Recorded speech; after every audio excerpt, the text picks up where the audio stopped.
কুমারী আখ্যাতা দুর্গী, তিনি আদি শক্তি আগম প্রসিদ্ধ মূর্তিধারী দুর্গা, তিনি দাক্ষায়ণী সতী দেবী দুর্গা। নিজ দেহ সম্ভূত তেজ প্রভাবে শত্রু দহন কালে অগ্নিবর্ণা অগ্নিলোচনা। তোমার উদ্বোধনে বাণীর ভক্তির রসপূর্ণ বর্ণ কমল আলোক শতদল মেলে বিকশিত হোক দিকে দিগন্তে।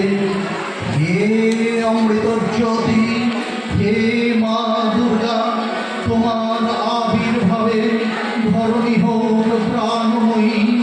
জাগো জাগো জাগো মা, জাগো জাগো দুর্গা, জাগো দশ প্রহরণ ধারিণী। অমরা শক্তি বলো প্রদায়িনী, তুমি জাগো জাগো তুমি জাগো।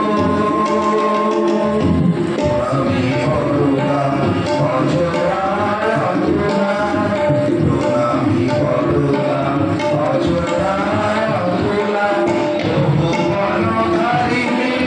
তার মূর্তি মিথ্যা হয়েও অসুখপীড়িত দেবতা রক্ষণে তার আবির্ভাব হয়। দেবীর শাশ্বত ভয়াবাণী মিথ্যায়মে ইয়াদা ইয়াদা বাধা দানবোত্থার ভবিষ্যতি তদা তদাবতী আহং করিষ্মের সংশয়ম। পূর্বকল্প অবসানের পর প্রলয়কালে সমস্ত জগৎ বিষ্ণুর অবসানকালে তার নাভিপত্য থেকে জেগে উঠলেন মহাবিকল্পের সৃষ্টি পিতা ব্রহ্মা। কিন্তু বিষ্ণুর কর্ণমত চক্রবর্তী অসুদয় ব্রহ্মার কর্ণ অস্তিত্ব বিনাশে উত্তত হতে ভক্তজনী ব্রহ্মা যোগনিদ্রায় মগ্ন। জাগরিত করবার জন্য জগতের স্থিতি সংহারকারিণী বিশ্বেশ্বরী জগৎ জননী হরি।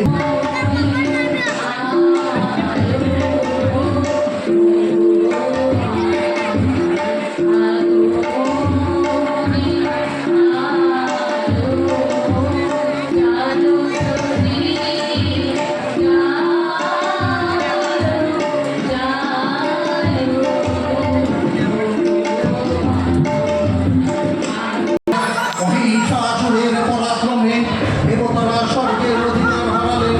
অসুরপতির অত্যাচারে দেবলোক বিষাদ ব্যথায় পরিগ্রহণ হয়ে গেল। দেবগণ ব্রহ্মার শরণাপন্ন হলেন। ব্রহ্মার বলে মহিষাসুর অপরাজেয়, তার দ্বারা দৈত্যরাজের ভয় সম্ভবপর নয় জেনে তারই নির্দেশে অমরবৃন্দ কমলজনী বিধাতাকে মুখপত্র করে বৈকুণ্ঠে গিয়ে মহা